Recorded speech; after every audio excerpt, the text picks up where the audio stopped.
Welcome, everyone. It is September the 5th, and we have a glorious collection of a-holes on our Newsy News nightly show of Who Would Like to Meet Lord Chippy. It's that kind of edition today. I'm sorry. I wish the news was better. I searched for hours. So we are having Lord Chippy contestant of the day. You can vote at the end, and we will figure out who gets to be Lord Chippy's best friend. Thank you, Wolfram, for doing the Modly Mod stuff. Fun Diane, I'm glad you're here to awaken Lord Chippy as his head, maintenance person and operator. Let's see, Alice G, I hope you had a great day. Heidi, welcome.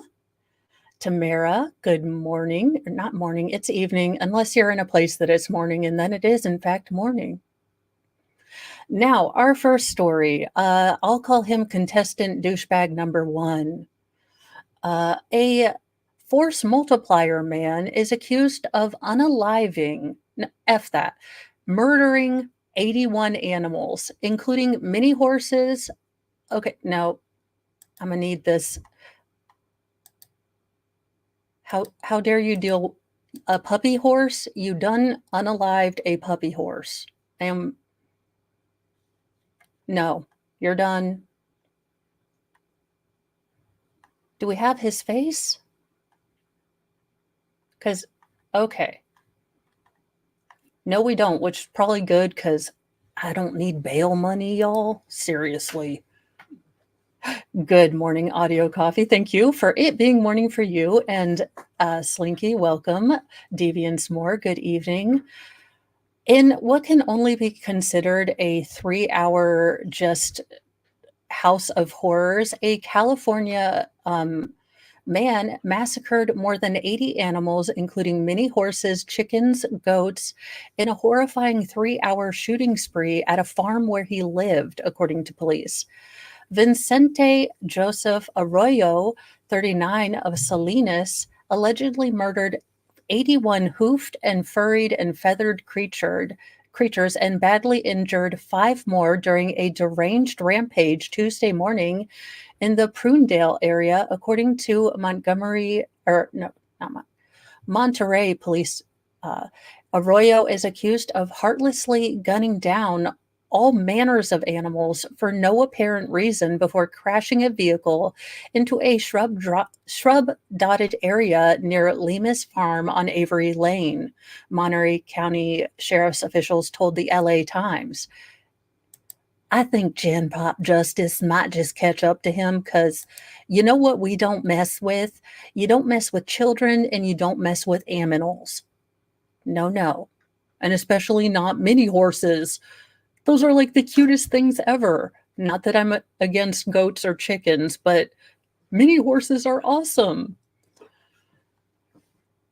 It's horrific and heartbreaking, Beth Brookhauser, a spokesperson for the police department, told the paper.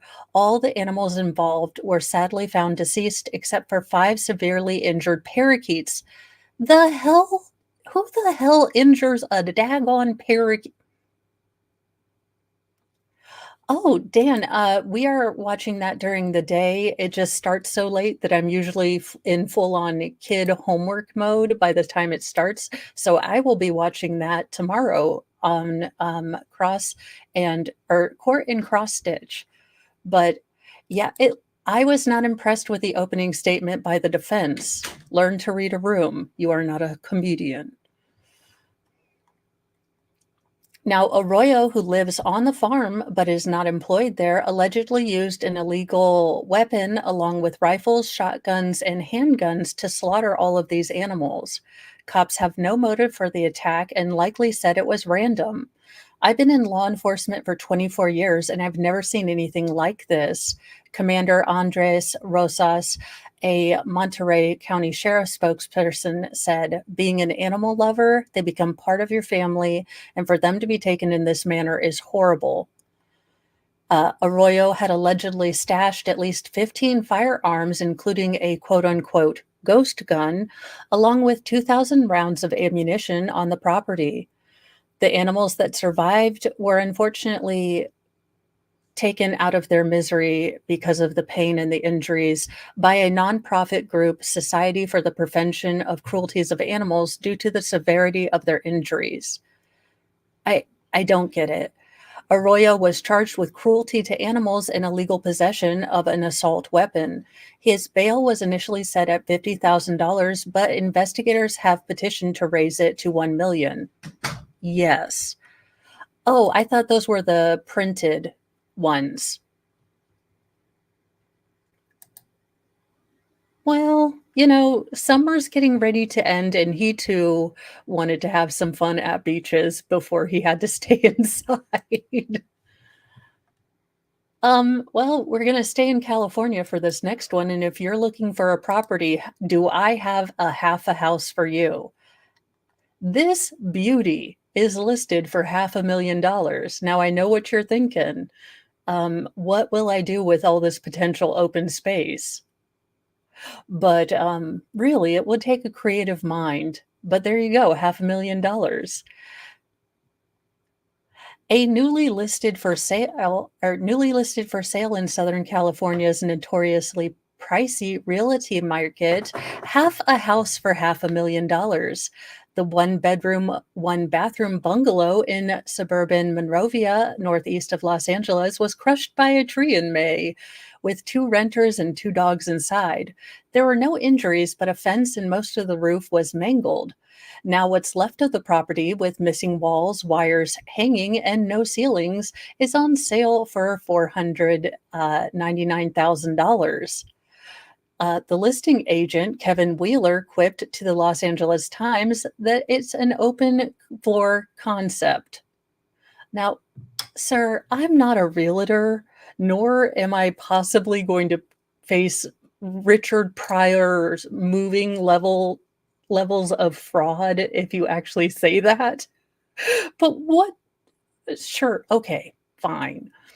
The listed size of 645 square feet is based on measurements taken before the tree fell. Wheeler said the electricity is turned off, but the plumbing still works. Monrovia regulations state that demolitions on properties more than 50 years old, which the house is, require a review. But since it was destroyed by what is known as an act of God, a review isn't required, according to Wheeler. So house hunters can buy what's left of the home, fix it up without dealing with some of the red tape that's typically required during rebuilds. There's been a lot of interest so far because demand is so high and inventory, especially at this price, is so low, Wheeler told the Times. Dear God, if your name is not Snake Plissket, get the hell out of LA. I don't know what's going on, but this is some shenanigans, all right? Just stay out. I would not go there if you want to buy a house. Well, another day, another FBI raid for, well, New York politicians. The FBI raids the home of NYPD Commissioner Edward Caban and other close allies of Adams. Well, I mean, they're almost getting to Dalton levels of FBI raids. Mayor Eric Adams was like, Tiffany Henyard, hold my beer. I am, in fact, the super mayor. FBI agents targeted NYPD Commissioner Edward Caban and other top officials in the nation's biggest police force. Amid a stunning spate of raids against Mayor Eric Adams' inner circle, sources said Thursday. Agents showed up to the homes of Caban and deputy mayors Phil Banks and Sheena Wright with search warrants early Wednesday and seized their electronic devices, according to law enforcement sources. The feds have also sought electronic devices of Chief of Department Jeffrey Madry and NYPD's top uniformed officer, according to officials. Another Adams aide, Timothy Pearson, and his phone were subpoenaed, according to sources. Phil Banks's brother, Terrence Banks, a former MTA official and current lobbyist, was also targeted in the actions. Wright shares a home in Harlem with Phil and Terrence Banks's brother, David Banks, who is the city's school chancellor. It's unclear if the raid targeted one or both of them. Now, none of them have been accused of a crime. The connection between the raids, subpoena, and other law enforcement sweeps remained murky Thursday, though sources said Caban and the other NYPD officials were targeted as a part of a sweeping corruption probe following influence peddling. Interesting. The feds care about influence peddling? This is news to me. The probes are being led by federal prosecutors in the Southern District of New York, which has also been eyeing Adams' 2021 campaign and other unrelated high profile investigation, according to the Post. Adams broke his day long silence on the raids Thursday afternoon as he exited City Hall to a throng of reporters. As you've heard me say over and over again, as a former law enforcement person, we always follow the law. And that's what this administration has always stood for and will continue to stand for. You know, just once, 2024, work with me here.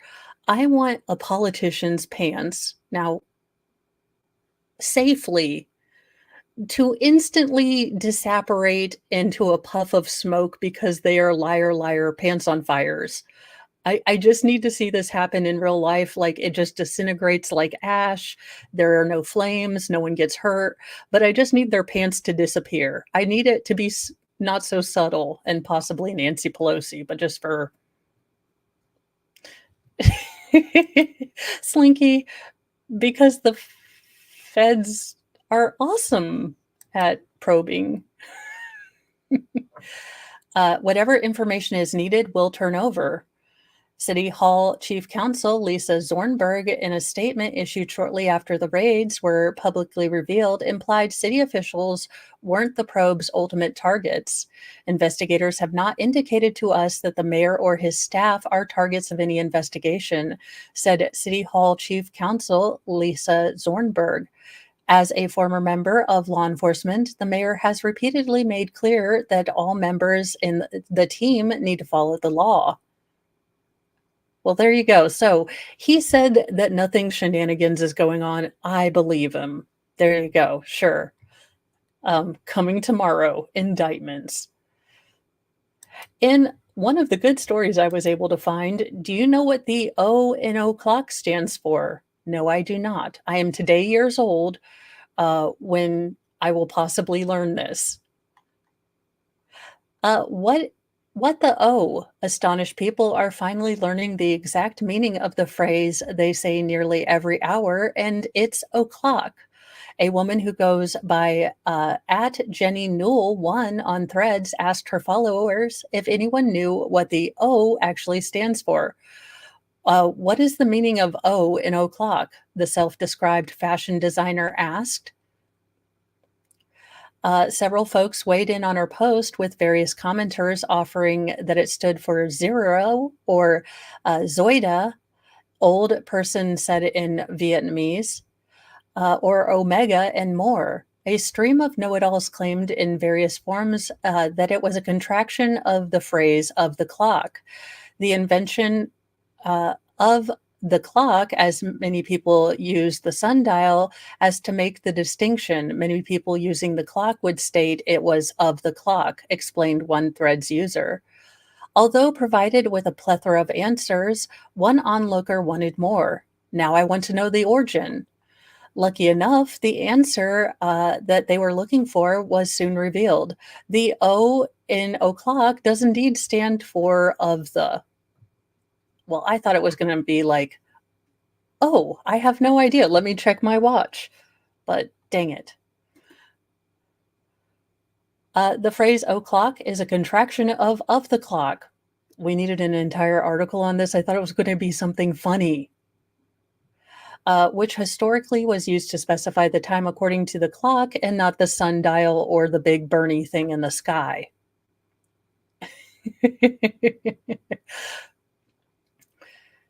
So, for example, saying it's 3 o'clock originally meant it's 3 of the clock. Over time, this of the was shortened to o, leading to a phrase we commonly use today. This explanation was backed up by the experts at the Britannica Dictionary, who taught that an apostrophe is used in o'clock because the word is a contraction of the phrase of the clock. However, it isn't the only phrase commonly used without understanding what the O stands for, such as okay or okay, both spelled one OK and then one OKAY, the origins of which have been revealed by Merriam-Webster. In the 1820s to 1830s, there were often deliberate and odd misspellings of popular phrases by humorists of the time who were adopting now cringy bumpkin personas with the ignorance manifested in uneducated spellings.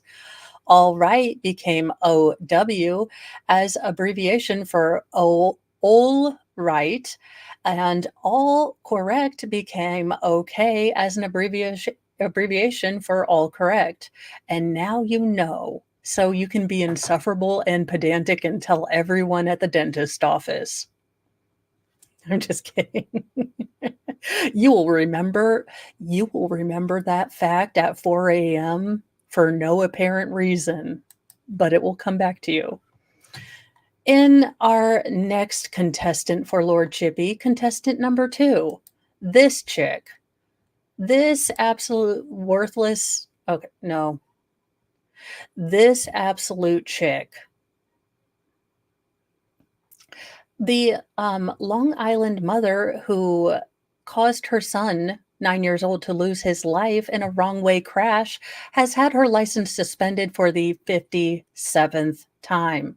No, I am not making this crap up. 57th time. She is such a prolific drunk driver. But she is being held without bail this time, so I can't, y'all. Just 57th time. She's endangered people's life that we can prove 57 times. She's still driving, and she's driving with her kid in the car. Squid, I have no idea. I mean, was she given a field sobriety test by every single state trooper in Canton? A deputy sheriff tried to pull over Bendrick when he initially spotted her going the wrong way, but she went faster to. Oh, I see. I started at the second paragraph instead of the first because I wanted to put that picture up instead of the random guy they have on the video. The Long Island mother accused of taking her own son's life in a wrong way crash while she was driving high on the crystal had her license suspended for the 57th time during her arraignment Wednesday afternoon, prosecutors said. Suffolk County Judge Richard I. Horowitz ordered the suspension of Carrie Bedrick's driver's license until the conclusion of the case and held the 32-year-old in custody without bail after she pled not guilty to murder charges during her arraignment. Bedrick's license was already suspended on August 22nd when she drove the wrong way on Southern State Parkway at around 2:15 a.m., causing a 4-car wreck that took the life of her 9-year-old son. A deputy tried to pull over the chick when he initially spotted her going the wrong way, but she went faster and drove around the deputy's vehicle. The deputy trailed her for more than 5 miles in a westbound lane from a safe distance as she reached 100 plus miles per hour into oncoming traffic in the eastbound lanes, prosecutors said. I understand this is your thirst trap picture, ma'am, but no. We have all judged, and you are ugly on the inside. So you could be real cute on the outside, but you are a hot mess on the inside, and you need to work on that. Now, she eventually crashed into other cars, including a Mercedes GLS SUV, head-on so severely that her engine was launched into the woods. Her 9-year-old son, Eli D. Henrys, was found unconscious in the back seat of a 2022 Mitsubishi Eclipse and unfortunately passed away from his injuries. And you know who I feel sorry for? I feel sorry for those first responders, for those doctors who cared more for this child, who worked and did their best to save this kid's life. And they are probably right now feeling more guilty, more sadness, and more genuine grief than this mother, and that is unacceptable. I mean, look at this beautiful little guy. I understand these are younger pictures of him, but no, ma'am. So today we have learned that garbage water can in fact walk on 2 legs, allegedly in Minecraft. Authorities later determined that the defendant was impaired during her road rampage and found a prescription bottle with the label torn off inside her car following the crash. The motorist allegedly admitted to police to taking the crystal around 8 p.m. the night before the deadly collision. On top of the murder charges, she's facing criminal counts of aggravated vehicular homicide, manslaughter, and other charges, including aggravated unlicensed operation of a motor vehicle. Bedrick's license was already suspended 56 times on 8 different days leading up to the crash before she was hit with another suspension on Wednesday. A driver can be slapped with multiple suspensions in one day for various reasons, according to state law. Suffolk County District Attorney Raymond Tierney of the Lisk killing fame said the slew of charges show the severe nature of the incident, calling it a heinous act. The loss of life in this incident, particularly that of a young child, is heartbreaking. Bedrick's lawyer, Scott Zerner, called the crash a tragic accident. No, that's your client. No, what the accident was continuing to let her drive and have custody of her son. No one is on this planet is more upset about that than she is.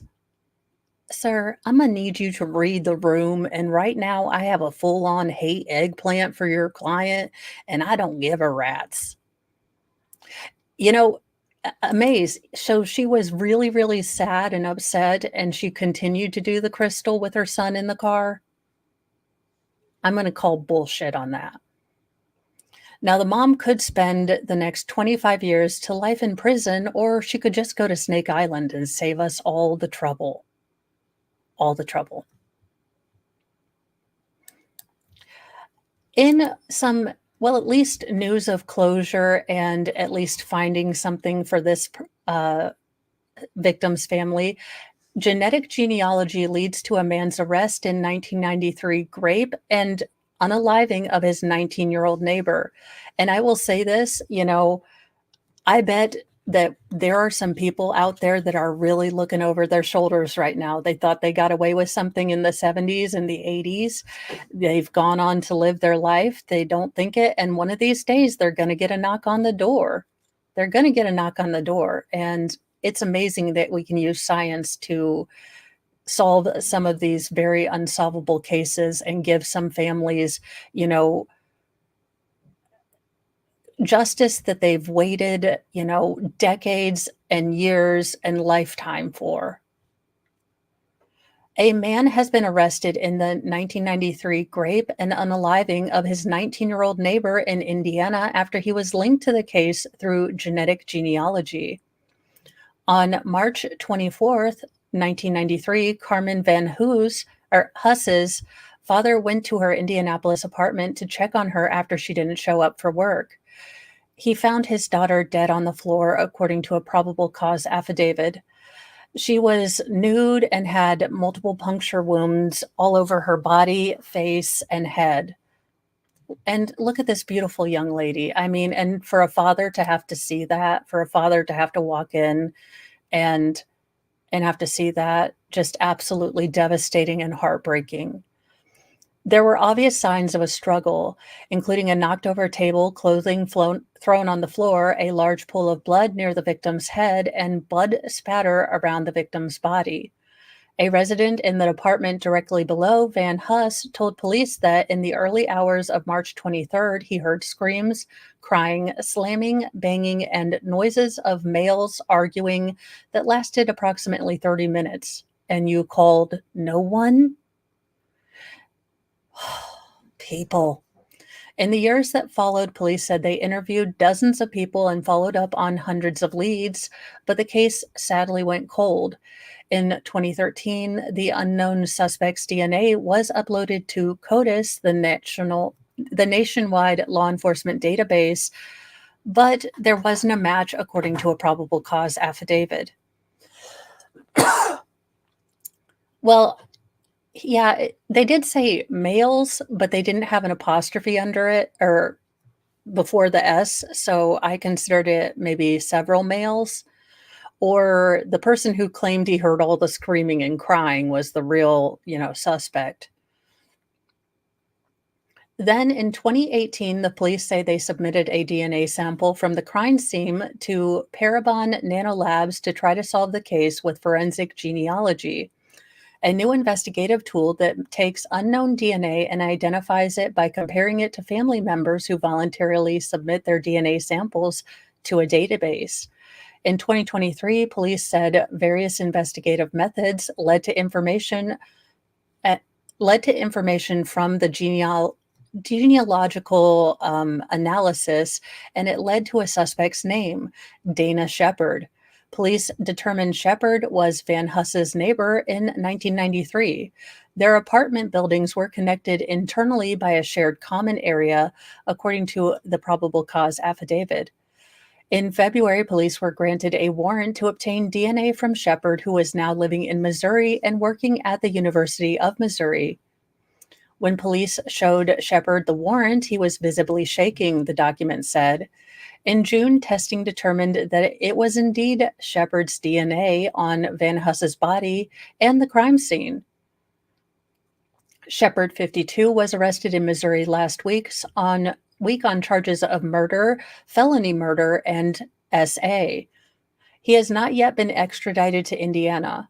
There's a lot of people that missed Carmen all these years, Van Huss's brother, Jimmy Van Huss Jr., said in a news conference Tuesday. She had a lot of family, a lot of friends. She had cousins that loved her like sisters.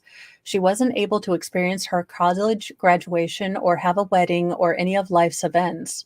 She was taken from me when I was a freshman in high school. And I'm thankful that finally the man that did it is where he needs to be, he said. I do have hope that any similar case with DNA can get this same treatment with the genealogy and everything we have available today. I am going to write this case down because if they happen to cover it on local news, I think this would be a good case. Not a good case in that, it happened, but absolutely to see justice done and to give Carmen her voice back, to get her story out there. Just absolutely amazing that the family has gotten this news because they've probably waited every day since she passed to find out what happened. Now, you guys, Hollywood, what the hell are you thinking? And I like Kathy Bates. I like her more in Misery, but I love Kathy Bates. But they are remaking Matlock with Kathy Bates. I'm done. Hollywood, you are morally and ridiculously bankrupt. I will just continue to watch, police car chases and have more fun. Matlock's a chick now. Oh my God, I can't. I certainly profited from working with Ryan Murphy and all the wonderful characters there, but this is a new thing for me.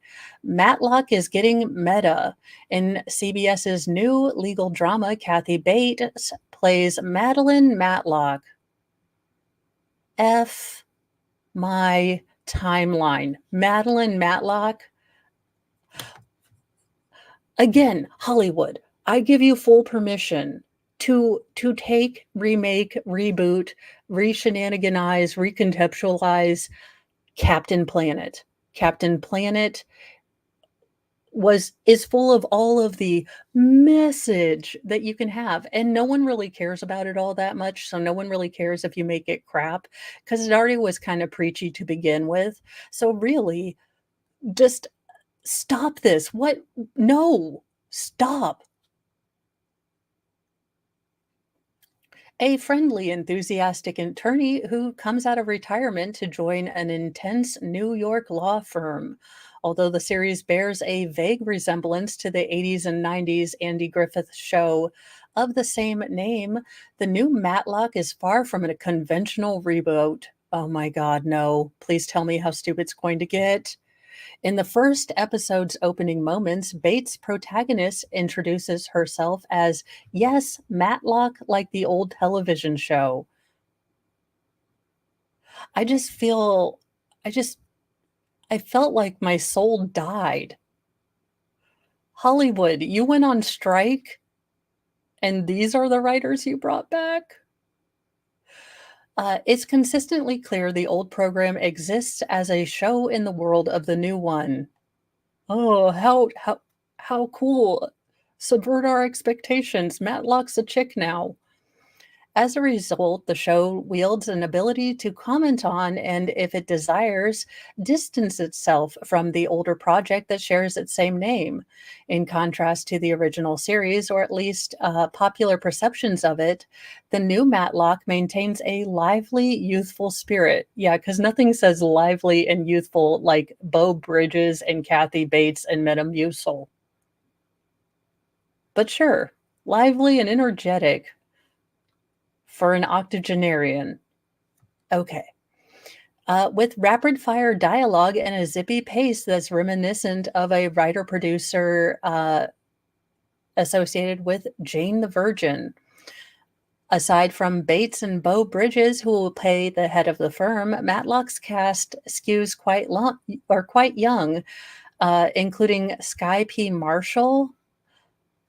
This is going to be such a dumpster fire of stupid. Kathy, how much did they pay you? And okay, they're not even trying anymore. That's Bones' old office. They're like, "Look, we're not even gonna build a new set. This is Bones' office." And, I you guys, this is must-miss television. Kathy Bates, how dare you? I don't understand what they gave you, Kathy, but you should have said no. Well, in in other people who might not be too proud of their family today, Hunter Biden has decided to plead guilty to $1.4 million dollars in federal tax evasion. Um, Bones, the show, it just looked like her office with the glass. It's just a very generic sort of all glass open concept office that seems to be uh, just, this is terrible. Um, On a side note, government, I would like to have $1.4 million and I'll pay taxes on it. I mean, I just like to feel how it feels. I can't understand things if I don't have the lived experience. So if you'll just allow me to do a bunch of, tax fraud too, I really could understand Hunter Biden. Hunter Biden entered a surprise plea of guilty in his tax evasion case, just as his trial was slated to kick off with a jury selection starting Thursday. Los Angeles federal judge Mark Scarsi accepted the guilty plea from the first son on all 9 counts he faced in a case accusing him of failing to pay $1.4 million dollars in taxes for the years between 2016 and 2019. He will face up to 17 years behind bars, the same penalty he would have faced if convicted at trial. Hunter Biden's lawyer, Abby Lowell, blindsided prosecutors when she told the judge earlier Thursday that, oh, okay, it's Abe, not Abby. So Abe, that his client wanted to enter an Alford plea, which would have allowed him to plead guilty but maintain his innocence. Prosecutors, however, balked at the move considering the massive evidence against Biden. So the first son went forward with a standard guilty plea, copying to the entire case. Do you agree you committed every element of every crime in the indictment? The judge asked Hunter after prosecutors finished with a 90-minute marathon reading of the entire indictment. Yes, Hunter responded before saying guilty when asked how he wanted to plead to each. He will be sentenced on December 16th, more than a month after the 2024 presidential election. We're as shocked as anyone in the courtroom this morning, prosecutor Leo Weiss said early in the day after Biden tried the first Alfred plea. I didn't know how the defendant could maintain his innocence and agree that the facts are true. So, Alice G., an Alfred plea basically says if you are familiar with the West Memphis 3 trial, they basically, to get out of jail, accepted an Alfred plea, which is that there is a good possibility that the state could get a guilty plea in your case or a guilty conviction in your case. Uh, so you're going to plead guilty, but you maintain your innocence, at least from what I understand of how that works. Now, I do know that it has to be agreed upon with the state, and sometimes the state, like in this case, won't let you say, I'm technically innocent, but guilty ish. So now, Lowell admitted there's overwhelming evidence of the defendant's guilt, but he said this can be resolved today. It's not a complicated issue. After a series of long court breaks, Lowell came back into the courtroom saying that the first son would go forward to copying to the whole indictment and agreed that the elements of each offense have been satisfied. This was a difficult moment for him and especially his family, Lowell said. He and his family don't want to spend one more day on a period when he was addicted to drugs. Lowell also noted that the case and the previous force multiplier case, which Hunter was convicted of in June, had cost prosecutors more than $3.8 million. Enough is enough, the lawyer added. Jury selection had been scheduled to start Thursday morning before the surprise announcement. President Biden's son, Hunter, arrived in hand with his wife, Melissa Cohen, and was facing his second trial in just a few months after he was convicted in June of illegally owning a gun while hooked on drugs. The embattled 54-year-old Biden son also faces 25 years behind bars when he's sentenced in the gun case in November. Before the decision to suddenly plead guilty, the judge told the parties that he had 120 potential jurors in the building ready for jury selection, which was supposed to take place in the court on Thursday. Now, I don't know what they're going to do. I don't know how this is all going to play out, but I generally don't put political stuff up, but this is a pretty big story and it is sort of court related. So we will have to wait for his sentencing. I am not sure how they're going to play this and what's going to happen, but it will be an interesting thing to look into. In our third contestant, the drunk driver accused of killing Johnny and Matthew Gaudreau has a different look in his second New Jersey court appearance.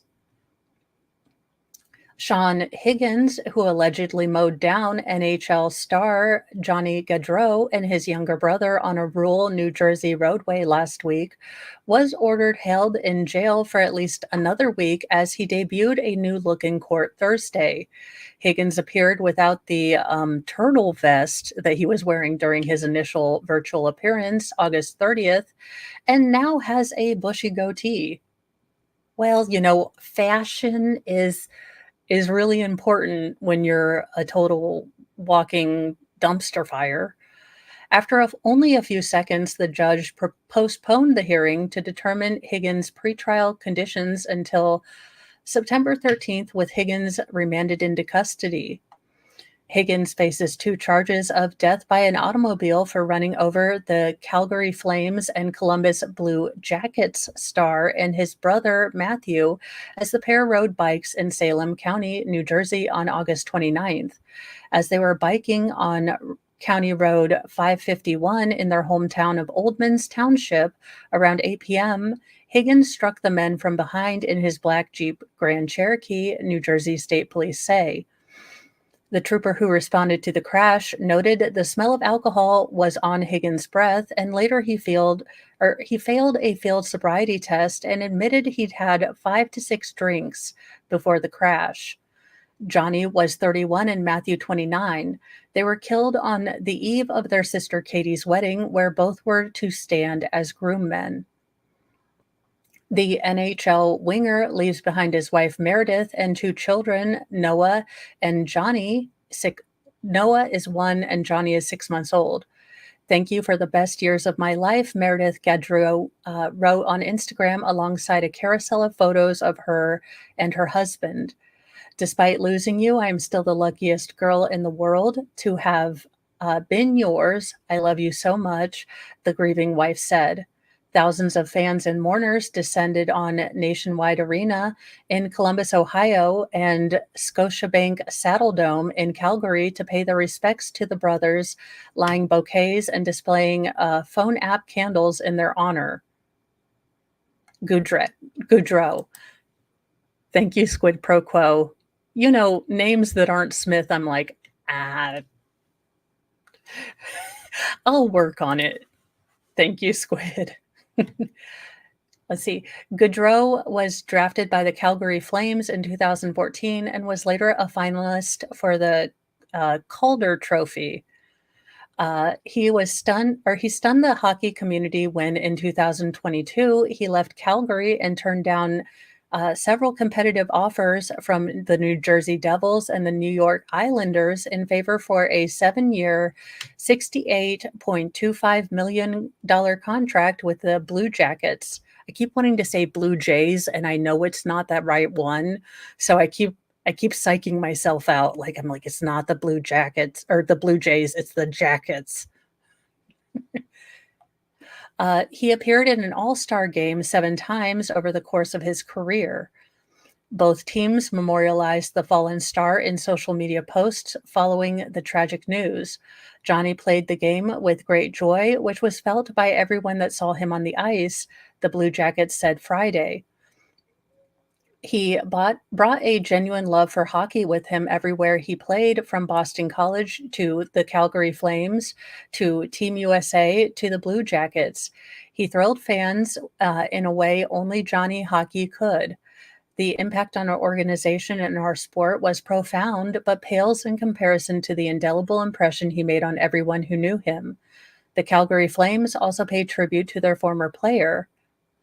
Oh, okay. MG Law, you act like that makes a difference. You know, I don't understand any sort of sports except for rhythmic gymnastics, which I may have fallen deep into a rabbit hole about. But, you know, I always wanted to be graceful and be able to hula hoop. Sadly, watching the Olympics does not make me a hula hoop. Well, it didn't increase any ability for me to hula hoop.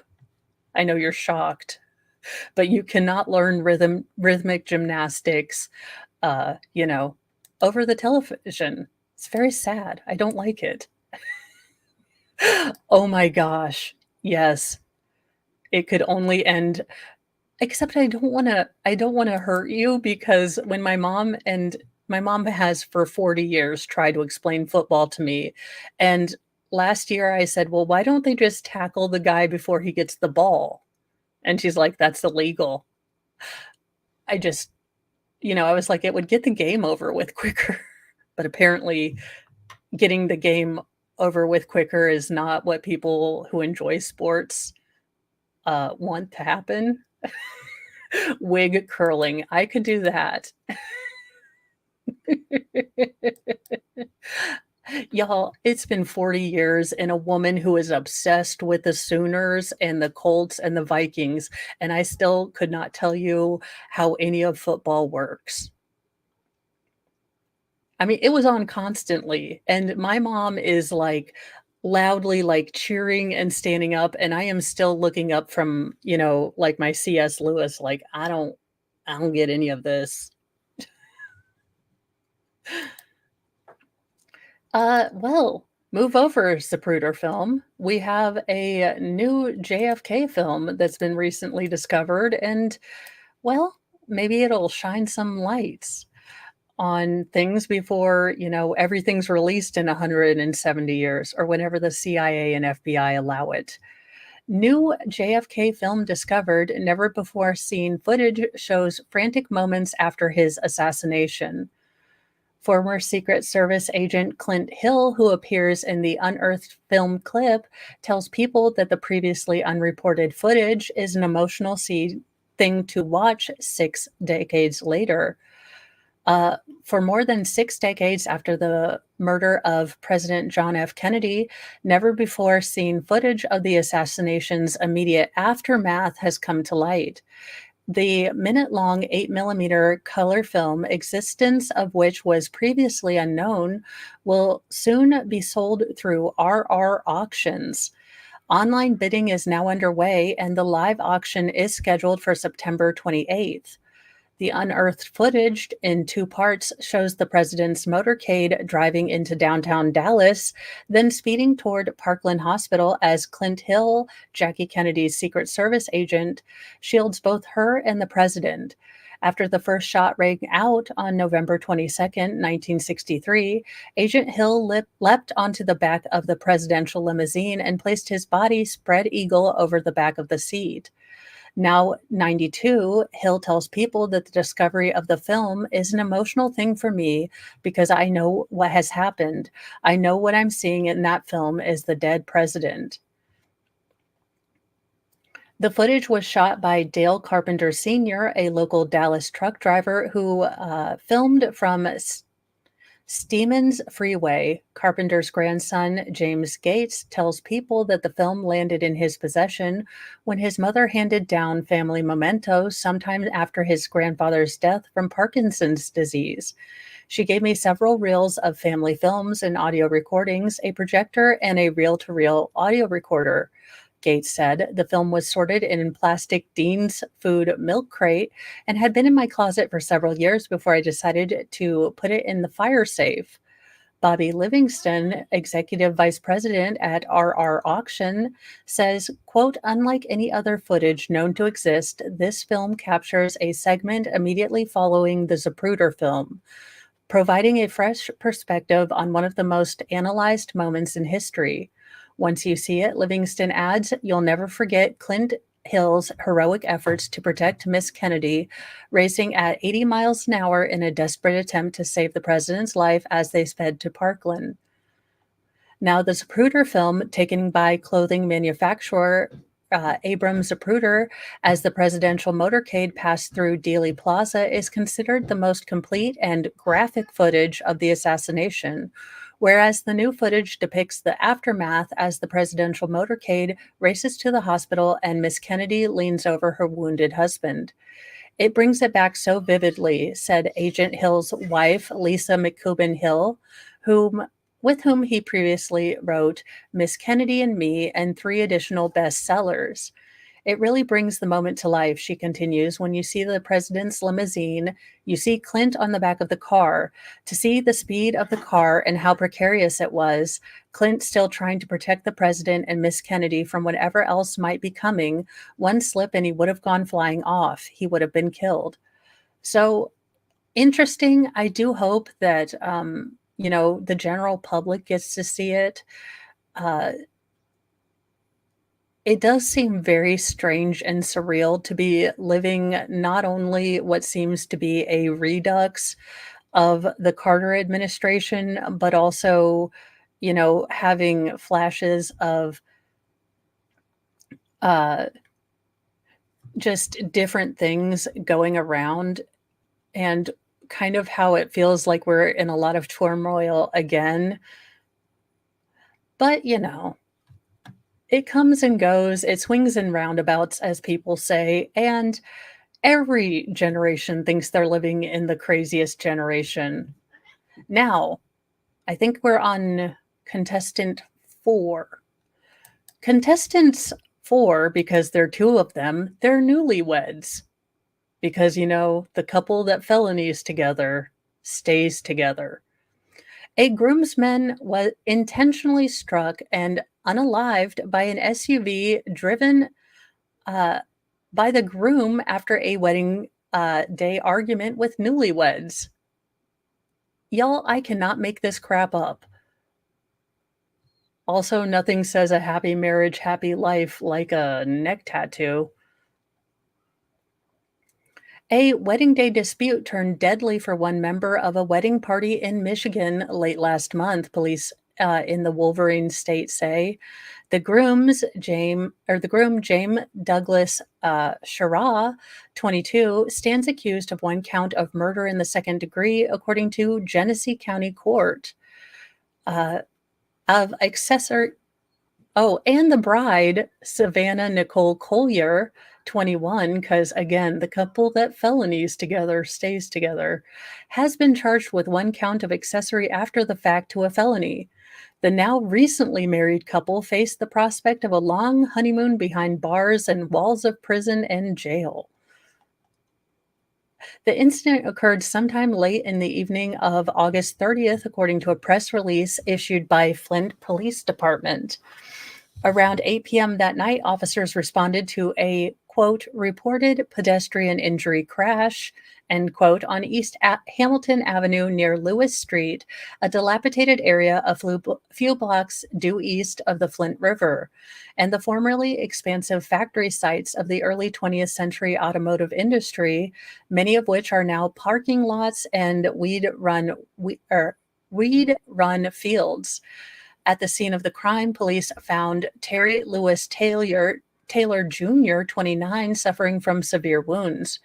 He was rushed to nearby Hurley Medical Center, but unfortunately, he succumbed to his injuries. The deceased man's obituary remembers him fondly. He loved fishing since birth, riding bikes and four-wheelers, the eulogy reads. Terry enjoyed immensely his music, his children, his family, his friends, his dog Dakota, and eating some good food. It was always important to him to have clean teeth and some cologne on. Well, I mean, letting people know that he brushed his teeth is also good. At the time of his death, Taylor unwittingly left behind his own bride to be, 3 children, and an unborn baby. A GoFundMe was started by his widow for funeral expenses. Details about the intervening hours and days are scarce, but in quick fashion, law enforcement blamed the newlyweds for Taylor's death. On the same day he died, Taylor had, quote, attended a wedding as a groomsman, police said. Sometime after the nuptials, however, the victim was involved in an argument, which resulted in him being intentionally struck by a large SUV. The vehicle was going extremely fast and was being driven by the groom, law enforcement claims. Police did not elaborate on their theory about the bride's alleged culpability after Taylor was allegedly struck and killed by the SUV. Both defendants were arrested and arraigned earlier this week. Notably, the police department appears to have misspelled Collier's first name as Sahavna, while court records reflect the spelling as Savannah the normal way. Now, multiple media outlets deferred to the police spelling or did not consult court records. Law and Crime repeatedly reached out to Flint Police Department for additional details on the story, but no response was immediately forthcoming at the time of publication. The groom is now being detained without bond, records show. He is next slated to appear in court for a probable cause determination hearing on September 12th. His wife, Savannah, was released Wednesday after posting a $1,000 surety bond. She has a hearing on September 12th as well. Well, I guess they married their match. I mean, imagine if one of them had been, a goody two shoes. In a more important answer to a question that I think has bothered all of us since Father of the Bride, what is the reason that hot dogs and buns are not sold in the same number? I don't know, probably to piss me off. Uh, it would seem only natural that there would be enough buns for hot dogs, but unfortunately for hot dog lovers, the sausage to roll ratio is skewed heavily in the bread's favor. With some exceptions, hot dogs are typically sold in packs of 10, while, yes, hot dogs are sold in pack of 10 where, the buns come in bundles of 8. This means that at every nearly every barbecue, there's usually at least 1 or 2 leftover hot dogs, and no buns. The inequality is not because hot dog gods are cursing us, but it was actually born out of old convenience. The National Hot Dog and Sausage Council explains on its site. I didn't know we had a National Sausage Council, but now I want a T-shirt. 'Cause, I think I think that would be somewhat irreverent and terrible. Sandwich rolls or hot dog buns most often come in 8 to the pack because buns are baked in clusters of 4 in pans designed to hold 8 rolls, they wrote. While baking pans now come in configurations that allow baking 10 and even 12 at a time, the 8-pan roll remains the most popular. Not to mention that hot dog buns are made for harboring sausages and other cylindrical meats beside their namesake filling, per the site. Fortunately, there's only one foolproof way that the beef torpedo buffs. I have never, ever in my life wanted to say something less than beef torpedo, but now I also I want beef torpedo buff to be a t-shirt as well. Can ensure they have enough places to put their wieners. You guys, I can this was an actual sentence they wrote.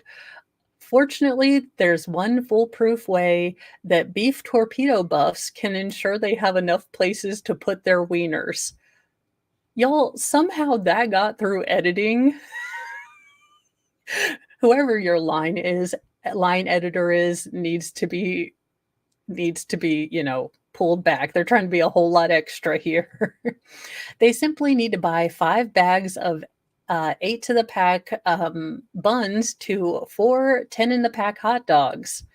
Now, this hot dog tip may seem frivolous, but it's important in a city where residents buy $101 billion worth of hot dogs at retail outlets each year. That's more than any other city in the US. JKD Buck that.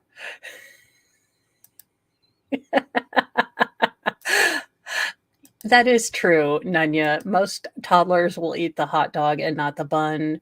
Or my kids would use them to make sandwiches, so I would never have the buns, uh, when we would have hot dogs.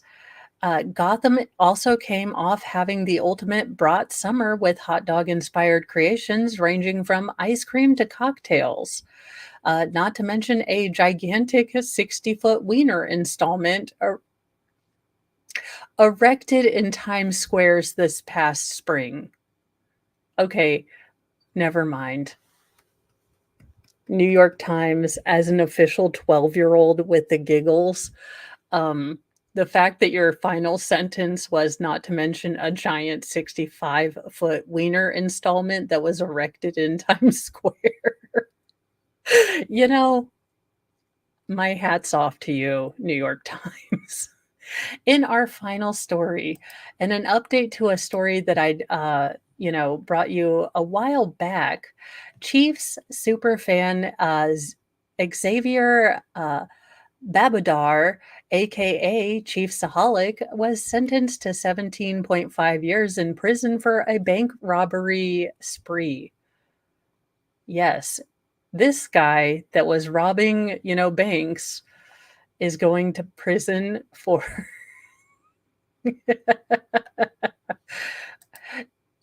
Some lessons we all have to learn the hard way. Kansas City Chiefs superfan Xavier Babadar, aka Chiefsaholic, was sentenced to 17.5 years in prison Thursday for multiple convictions related to a 16-month spree of bank robberies that started in March 2022. Judge Howard Sachs of the U.S. District Court in Kansas City also ordered Babadar to pay $532,675 in restitution to his victims and forfeit the proceeds of his crime that include an autograph painting of Patrick Manahomes that he purchased at auction. So, did Patrick paint it himself, or he plays sports ball, right? I'm sure he does. Uh, let's see here. Xavier, 30, was indicted by a federal grand jury in August 2023 on 19 counts, including multiple counts of armed bank robbery and money laundering. He pled guilty in February to one count of bank robbery and one count of money laundering and one count of transporting stolen property across state lines. As part of the plea agreement, Xavier confessed to stealing more than $800,000 from 11 banks and credit unions in 7 states, including Iowa, Minnesota, Tennessee, Oklahoma, California. Let's see. Xavier then laundered the proceeds through casinos, ordering. Oh, well, thank you for being a member for 4 months. I aim to please. I I don't know if he wore his furry suit. I'm trying to get to that part of the article because I don't remember if he went in full, mascot glory. Now, let's see. Prosecutors say that Xavier would brandish a force multiplier during the robberies. Per the Kansas City Star, two bank employees were victimized by Xavier, testified and provided written statements at his sentencing hearing. Every morning, I think about the robbery before I go to work, one victim wrote in a statement. I still have nightmares about my bank being robbed, another said in court. Xavier addressed his crimes during the hearing per the Star. Every day is a reminder of the shame I must carry for wearing the furry suit in public or robbing banks. Because I feel like we have two very important things to be sorry for. Now, prior to the revelation of his bank robbing spree, Xavier was a beloved figure amongst Chief fans and on social media. He was a regular at the Chiefs game while dressing up in a wolf costume in homage to the team's mascot, Casey Wolf. Prosecutors said Xavier used proceeds from his bank robberies to fund his attendance at Chiefs game and build the Chiefsaholic brand. Xavier was initially arrested in December 2022 in Bixby, Oklahoma, and released on bond to home confinement. Now, per prosecutors, he removed his ankle monitor and proceeded to rob two more banks. He was captured by the FBI near Sacramento, California, nearly 3 months later as a fugitive. Xavier was initially scheduled to be sentenced on July 10th, but instead he was sentenced on Thursday, hours before the Chiefs kick off the NFL season in a home game against the Baltimore Ravens. So there you go. Yeah, I mean, look, he's dedicated as a sports fan and as a bank robber.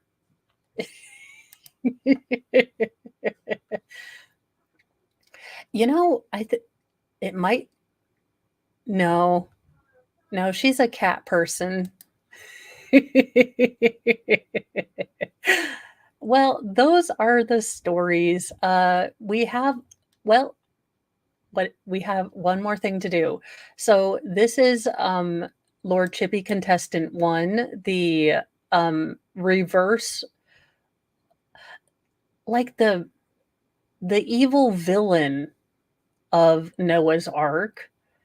We've got this chick.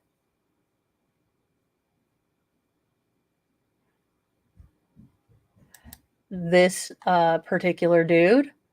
And for the last one, we've got this lovely couple. Now, I'm a sucker for romance, so I am going to have to say that the winners for our in my opinion tonight as the host, but not the audience or the judge, I'd say that the couple, because when you get, two people to act ridiculous on your wedding day, no less, these two are truly the a-holes of the day.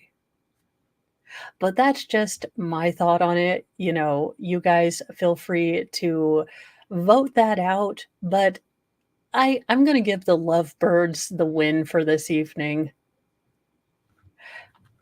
We really are inviting final form Jesus to come down. I swear. Oh, I saw that.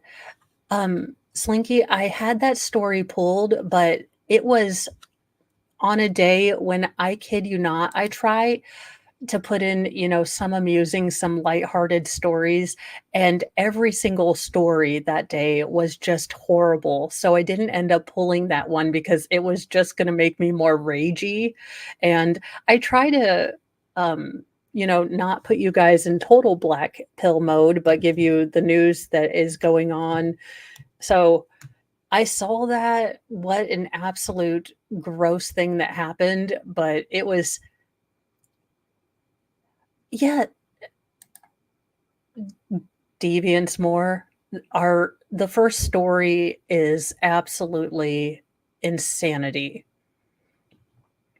But I am going to let you guys go. I am going to go get some dinner and, well, probably get ready for bed because I get up at 4 to find newsy news stories for the morning.